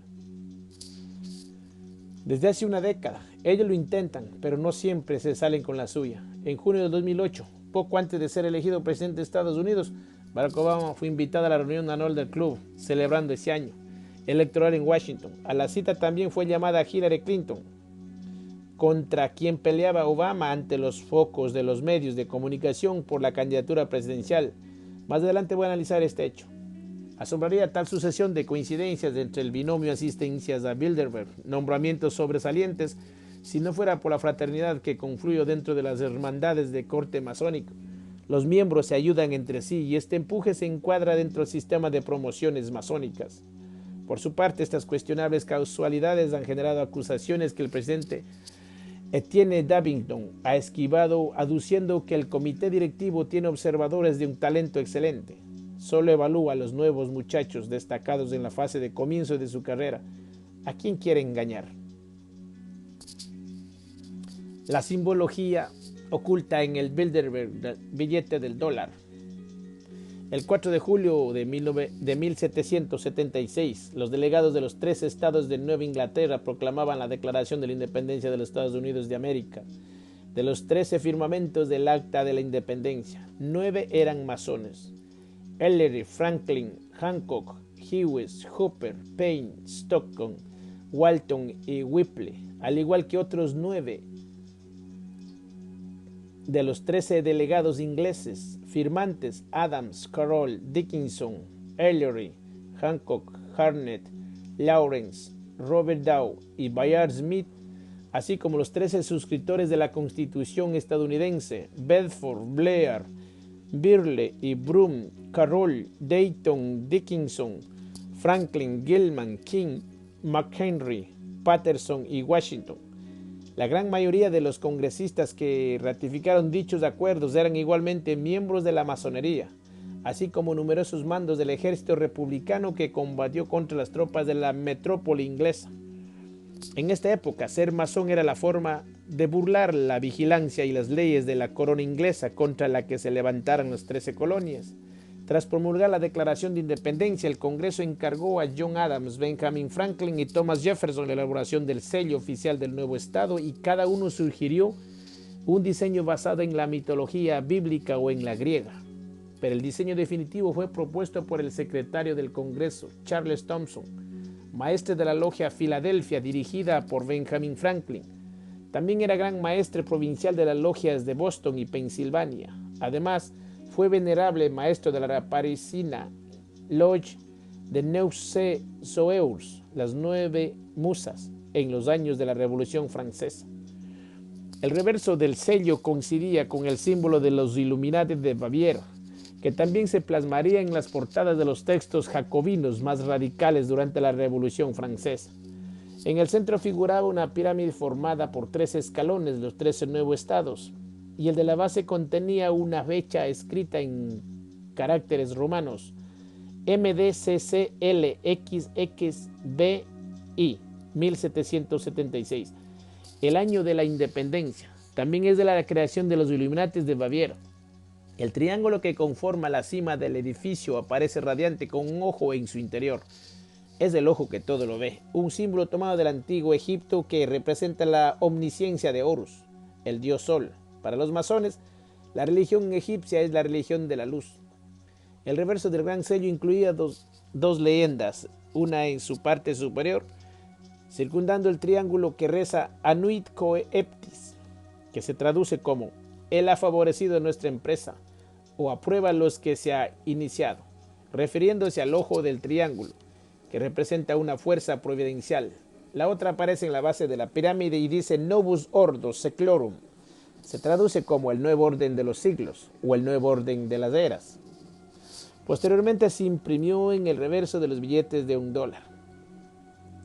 La expresión y referencias del nuevo orden y una nueva era, tan recurrentes en las épocas modernas y contemporáneas, proceden del filósofo romano Virgilio y en ella hallamos una equiparación del nuevo Estado norteamericano con la antigua Roma imperial. En la posterior simbólica iluminista de la New Age, la leyenda se refería a la nueva era de Acuario que sucederá a la era de Piscis o era cristiana, y según sus seguidores, marca el inicio de un periodo de 250 años en lo que se pasará de la una a la otra. Por su parte, los diseñadores del sello pensaban que en esa transición Estados Unidos desempeñaría un papel determinante. Según esto, la transición acabará en el año 2026 y dará comienzo otro ciclo. Es relevante plasmar aquí la carta que el primer presidente de Estados Unidos, George Washington, escribió el 24 de octubre de 1798 al pastor protestante G.W. Snyder, con quien había iniciado una relación epistolar después de que éste le pusiera sobre aviso la perniciosa infiltración de las ideas de los Illuminatis de Baviera en la vida política, religiosa y cultural de la nación, en la que se expresaba en estos términos. Yo no tenía la intención de poner en duda en la doctrina de los iluminados y los principios de jacobinismo se habían extendido en Estados Unidos. Al contrario, nadie está más convencido de ello que yo. La idea que pretendía exponernos era que no creía que las logias de nuestro país habían buscado, en tanto que asociaciones, propagar las diabólicas doctrinas de los primeros y los perniciosos principios de los segundos, si es que es posible separarlos, que los individuos lo hayan hecho, o que el fundador, los intermediarios empleados para crear las sociedades democráticas en Estados Unidos hayan tenido esta pretensión. Es demasiado evidente para dudarlo. Según Washington, las ideas impulsadas por los Illuminatis no se habían introducido a través de las logias, sino de los círculos de las sociedades secretas republicanas vinculadas a Jefferson, que se oponían a los federalistas por el control del gobierno. Tal y como se lamentaba el presidente, los Illuminati habían logrado infiltrarse en la Revolución Norteamericana y dejarían su huella en el mismo billete de $1, pero en el inverso, extremadamente oculta entre las sombras de las filigranas, asoma la lechuza de Minerva, la diosa griega de la sabiduría, las artes y la guerra. Es el símbolo de los Illuminatis de Baviera. Recientemente se han desclasificado nuevos documentos de John Adams, el segundo presidente de Estados Unidos y uno de los padres fundadores, que ayudó a Thomas Jefferson en la redacción de la Declaración de Independencia de los Estados Unidos. En 1776 fue un teórico político, algo de lo que da cuenta en las cartas desclasificadas que le escribió a su hijo John XV Adams y principios del siglo XIX. En una de ellas le habla sus últimas lecturas y realiza su propia crítica sobre las doctrinas de algunos filósofos europeos. Además, expone su visión sobre la Revolución Francesa y sobre el fundador de los Illuminatis de Baviera, Adam Weishaupt. He estado muy entretenido e instruido con estos libros y creo cualquier hombre que lo lea con atención e imparcialidad acabará convencido de que los filósofos ateos y los deísticos, así como sus escritos, contribuyeron notablemente en provocar la Revolución Francesa y producir las peores escenas y los horrores más sangrientos de la misma. Más adelante habla de los dos amigos. El señor Buckminster me ha prestado otra obra en un solo volumen, que se ha escrito expresamente sobre Shaw en oposición a las tesis de Robinson y Barruel, que defienden que ni los filósofos, los francmasones ni los Illuminati tuvieron influencia alguna en la génesis de la revolución. Esta obra es de J.J. Mounier y se imprimió en Tubinga en 1801. El libro al que se refiere se titula precisamente On the Influence Attributed to Philosophers, Freemasons and to the Illuminati on the Revolution of France. Es llamativo constatar que tan solo 12 años después de la Revolución Francesa estuviera tan vivo el debate acerca de la responsabilidad de los Illuminatis. Los francmasones, así como determinados filósofos en su promoción, Jean-Joseph Mounier fue un destacado abogado y ensayista francés, uno de los principales promotores de la Declaración de los Derechos del Hombre y del Ciudadano. Adams vuelve a referirse a los filósofos ateos y a los deísticos. Entre ellos, ha nombrado a Rousseau y Diderot y reflexiona sobre estas ideas ante su hijo. Según estos filósofos, la piedad y la propiedad han sido las causas únicas de todas las calamidades y miserias de la humanidad.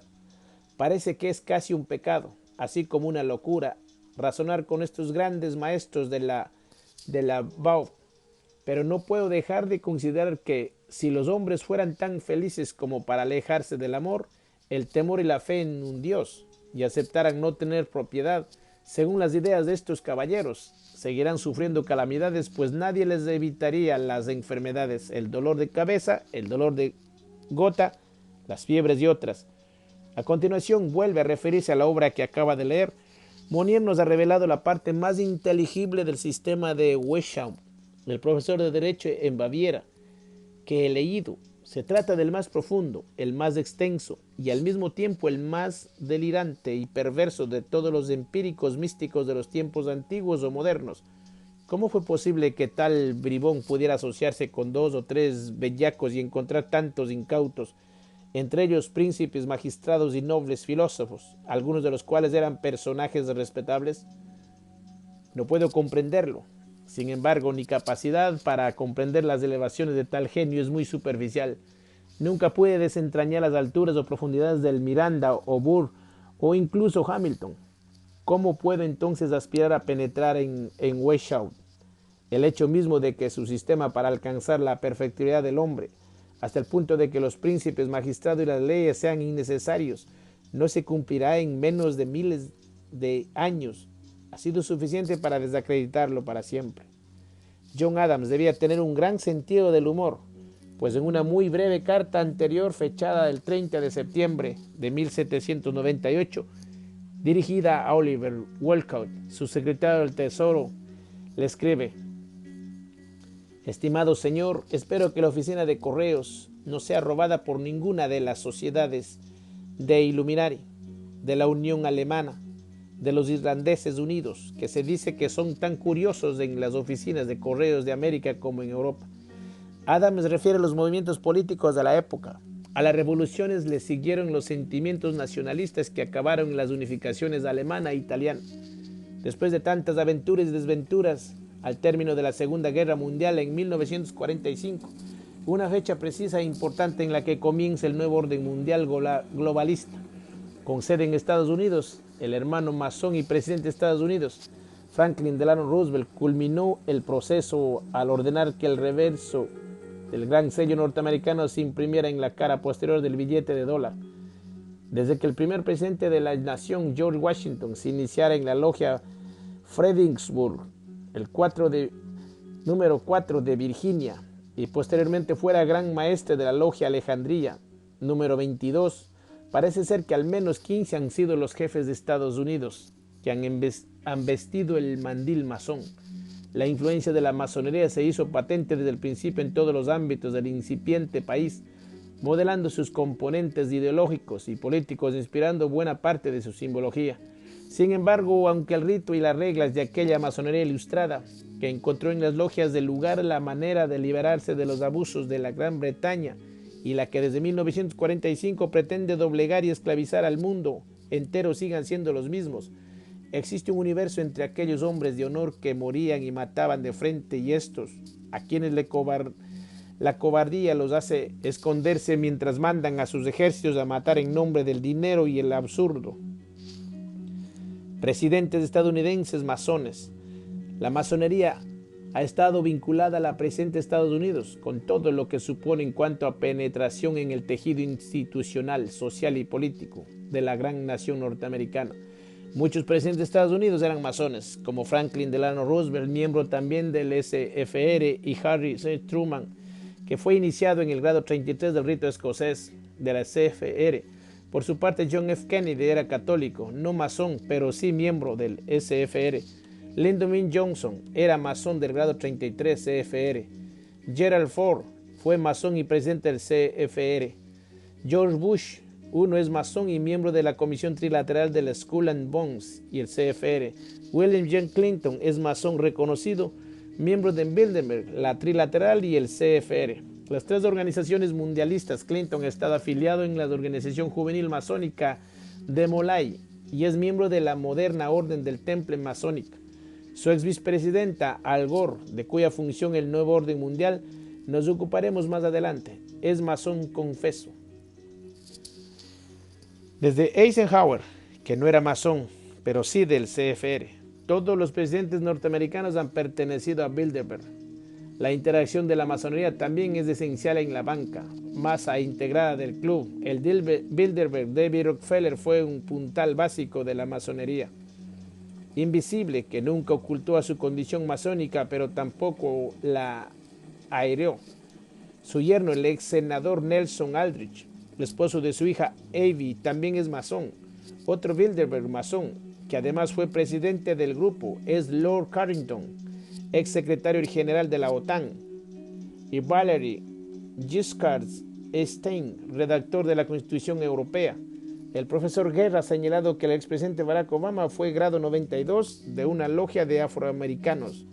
Otras fuentes señalan que era grado 32 de la logia número 7 de Washington. Los Illuminatis y las predicciones de la Albert Pike. La Orden Illuminati era una sociedad secreta fundada por el catedrático alemán de Derecho Canónico Adam Weishaupt en 1776.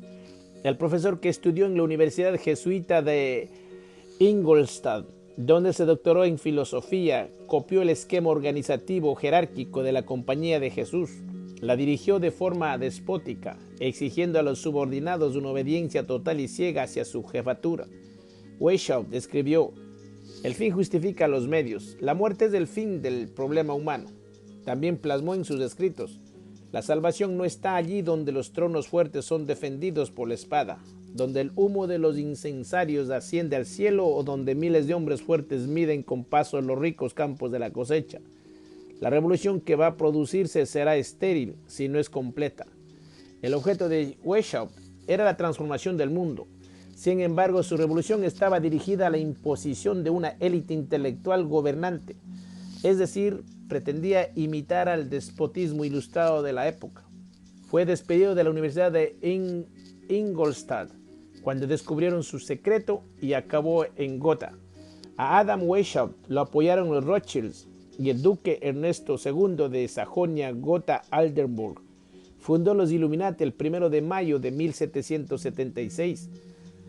Según el periodista de Andreas Faber-Kaiser, el hecho de que este día fuera consagrado mundialmente festivo, el Día del Trabajo, aclara todavía más la estrecha relación que existe entre los Illuminati y las internacionales socialistas. Adam Weishaupt fue un hijo de la Ilustración y del movimiento iluminista que entronizaron como símbolo a la Revolución Francesa. Creía firmemente en que la luz de la razón era la única capaz de iluminar a los hombres para dejar atrás las oscuridades y supersticiones fruto de la religión católica, según defendía como tantos otros hombres de su tiempo. Adam orientaba toda su fe en el progreso. Para alcanzarlo, fundó su orden secreta escalonada jerárquicamente en forma piramidal y organizada como una red de espías y contraespías que debían infiltrarse en todas partes para impulsar la revolución. En la cumbre de la pirámide, como el general de la Compañía de Jesús, se situaba Adam, que guiaba la lucha contra las dos instituciones que entonces detentaban el poder, la monarquía absolutista y la Iglesia Católica. En esta última le había surgido 2 siglos antes otro enemigo, el protestantismo de Lutero. Pero en la zona bávara, los jesuitas resistieron hasta la llegada de Maximiliano Cuarto, quien a finales de 1799 cerró la historia Universidad de Ingolstadt.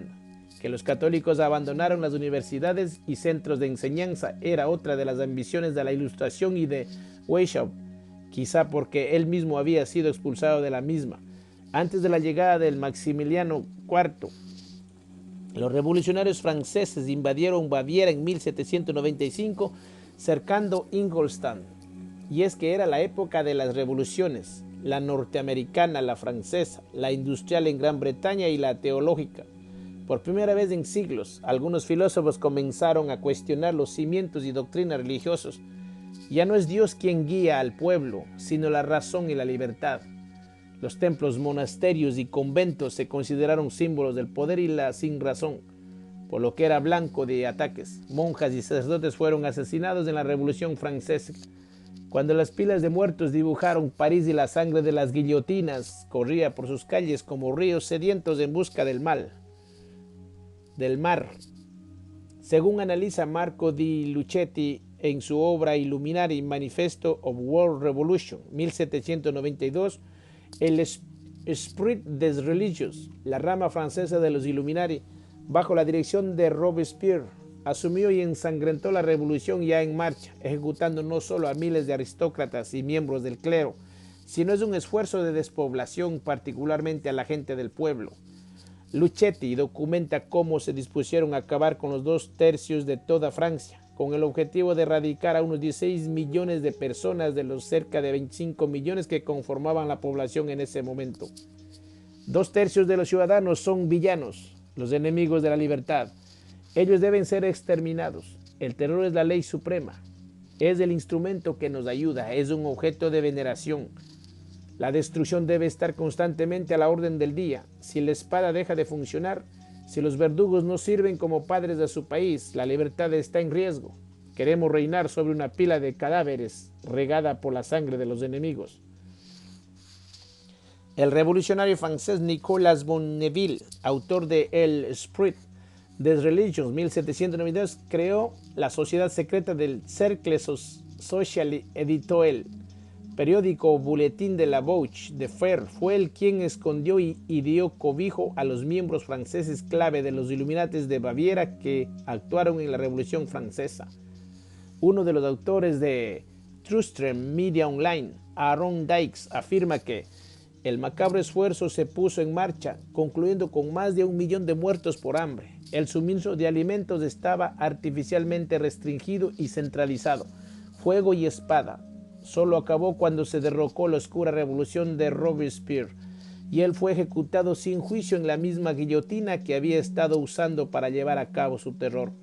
No sorprende que, después de que el Cercle Social desempeñara un papel tan crucial en el derrocamiento del orden y el poder existente, muchos de los iluministas franceses que se habían opuesto a Robespierre desde la plataforma de los jacobinos fueran arrestados o ejecutados bajo su corto reinado. Entre ellos estaba el británico Thomas Paine, íntimo y secretamente ligado al iluminista extraordinario Benjamin Franklin. 2 siglos después, Obama le dedicaría al iluminado Paine uno de los discursos reivindicando su papel en la historia de la Revolución Americana. Las predicciones de Albert Pike. Como vemos, Weishaupt logró en sus ideas se extendieron desde Alemania hasta el resto de Europa y Estados Unidos. A su muerte en 1830, el masón Albert Pike fue elegido por los hermanos para continuar la labor de los Illuminatis en Estados Unidos. Pero Pike era un tipo bastante peligroso. En 1871 ideó un plan para acelerar la venida de la Revolución Mundial definitiva que transformaría el mundo mediante la puesta en marcha de 3 guerras mundiales. Su proyecto quedó plasmado en la correspondencia por carta que mantuvo con el masón italiano Giuseppe Mazzini, el miembro seleccionado por la Orden en 1834 para dirigir las operaciones de los Illuminati en Europa. Varios autores coinciden en señalar a Mazzini como el fundador de la mafia, que en sus inicios era una orden iniciática que luchaba contra los abusos absolutistas. El acrónimo mafia significa Mazzini autorizza furti, incendi, avvelenamenti, es decir, Mazzini autoriza robos, incendios y envenenamientos. Además, Pike les había contado a sus íntimos que tenía un guía espiritual o daimon que le otorgaba sabiduría divina y le dictaba cómo alcanzar su objetivo revolucionario. Este guía le habría otorgado la visión que escribió en sus cartas a Mazzini. La primera de ellas, con fecha del 15 de agosto de 1871, planea la puesta en marcha de 3 guerras mundiales. Dice así: la Primera Guerra Mundial debe generarse para permitir a los Illuminati derrocar el poder de los zares en Rusia y transformar ese país en la fortaleza del comunismo ateo. Las divergencias provocadas por los agentes de los Illuminati entre los imperios británico y germánico serán utilizadas para fomentar esta guerra. Al final de la guerra se construirá el comunismo y será utilizado para destruir a los otros gobiernos y para debilitar a las religiones. En la carta, Pike le explica a Mazzini cuál sería el próximo paso. La Segunda Guerra Mundial debe fomentarse aprovechando las diferencias entre los fascistas y los sionistas políticos. Esta guerra debe iniciarse para que el nacionalsocialismo sea destruido y que el sionismo político sea lo suficientemente fuerte para instituir un Estado soberano de Israel en Palestina. Durante la Segunda Guerra Mundial debe edificarse un comunismo internacional lo suficientemente fuerte para equipararse en fortaleza todo el conjunto de la cristiandad, que será contenida entonces y mantenida hasta el momento en que la necesitemos para el cataclismo social final. El objetivo planificado en las 2 primeras cartas se ha conseguido. Queda por comprobar si la última de las guerras que habría de promover para lograr el plan globalista de Pike se realizará finalmente. La Tercera Guerra Mundial debe ser fomentada aprovechando las diferencias ocasionadas por los agentures de los Illuminati entre los sionistas políticos y los líderes del mundo islámico. La guerra debe ser conducida de tal modo que el Islam, el mundo árabe musulmán y el sionismo político o el Estado de Israel se destruyan mutuamente. Mientras tanto, el resto de las naciones, una vez más divididas sobre este asunto, se verán obligadas a entrar en la lucha hasta el punto de la extenuación física, moral, espiritual y económica. En la carta, Albert Pike le escribe a Giuseppe Mazzini que los que proyectan la completa dominación mundial provocarán el mayor cataclismo jamás conocido en el planeta. Liberaremos a los nihilistas y a los ateos y provocaremos un formidable cataclismo social que en todo su horror mostrará claramente a las naciones el efecto del absoluto ateísmo, origen del comportamiento salvaje y de las más sangrientas confusión. Entonces, en todas partes, los ciudadanos, obligados a defenderse contra la minoría mundial de revolucionarios, exterminarán a esos destructores de la civilización y la multitud desilusionada con el cristianismo, cuyos espíritus deístas estarán a partir de ese momento sin brújula ni rumbo, ansiosa por ideal, pero sin saber dónde hacer su adoración, recibirán la verdadera luz a través de la manifestación universal de la doctrina pura de Lucifer, revelada a la mirada pública finalmente. Esta manifestación resultará del movimiento reaccionario general que seguirá la destrucción del cristianismo y el ateísmo, ambos conquistados y exterminados al mismo tiempo. Fue William Carr, oficial naval canadiense, conferenciante y prolífico autor, quien incluyó estas cartas en su obra Peones en el Juego, 1958. Quien le informó de la existencia de las misivas fue el cardenal de Santiago de Chile, José María Caro y Rodríguez, autor de El misterio de la masonería, publicado en 1971. Ambos afirmaron que las cartas estaban en el Museo Británico de Londres y yo fui a buscarlos, pero el oficial al que le pregunté se puso nervioso, molesto, inquieto antes de responderme que no sabía de lo que le estaba hablando. Muchos de los mejores trofeos del museo no están expuestos al público y hay que pedir una instancia para solicitar el acceso. Insistiré, está claro. Desde el conocimiento de este maléfico plan sería lógico ver en los atentados del 11 de septiembre del 2001 y en los sucesivos del 11 de marzo en España y el 7 de julio en Inglaterra una conexión directa con los preparativos de la Tercera Guerra Mundial. El plan de los Illuminati describe con impresionante exactitud los acontecimientos que han ocurrido en el planeta. Desde principios del siglo XX hasta hoy, la redirección que han tomado los sucesos desde el primer atentado supuestamente cometido por el terrorismo internacional nos lleva irremediablemente hacia Oriente Medio. Como señala la carta de Pike, una constatación que desde el punto de vista racional provoca cuanto menos estupefacción y desde el plano emocional escalofríos por la semejanza con la realidad que hoy estamos viviendo, tan vacía y relativa como la doctrina nihilista. según los estudios de la masonería. Cuando murió Mazzini, Pike designó a Adriano Lemmy como el Illuminati encargado de los asuntos europeos, al que le habían sucedido los dictadores Vladimir Ilich Ulyanov, Lenin y posteriormente Joseph Stalin. Según las investigaciones del profesor Carol Quigley, la revolución de Lenin y los bolcheviques fue financiado por los bancos británicos, franceses y alemanes controlados por el clan Rothschild, en contra de la creencia generalizada relativa a que los Illuminatis extinguieran su orden a finales del siglo XIX. Podemos afirmar que dicha organización continúa operativa en la actualidad. Hoy día está integrada en la cúpula superior de la masonería moderna europea y americana, constituyendo la sección de los elegidos. Por encima de todo el conjunto de la masonería invisible se alza el Consejo de los 33, formado por los 33 más altos masones iniciados del mundo. Sobre ellos se sitúa el Gran Consejo de los 13, integrado por 13 grandes druidas. Por encima de ellos actúa el Tribunal. Y por último aparece el inmencionable nombre del grado 72 de los cabalistas, que significa iluminado. Llama la atención que el comité steering del Club Bilderberg esté formado por 33 miembros. No podemos olvidar el mensaje en clave emitido el 1 de agosto de 1972, después del aquelarre, es decir, el sábado de las brujas, por Philip Rothschild, quien anunció ante el Consejo de los 13, en el Casino Bilderberg de San Antonio, la planificación de la historia a partir de 1980, según publicó el periodista Andreas Faber-Kaiser en 1993. Las indicaciones eran muy concretas. Cuando veáis apagarse las luces de Nueva York, sabréis que nuestro objetivo se ha conseguido. Bueno, mis amados hermanos, seguiré compartiendo en un futuro los otros capítulos. Maravilloso libro.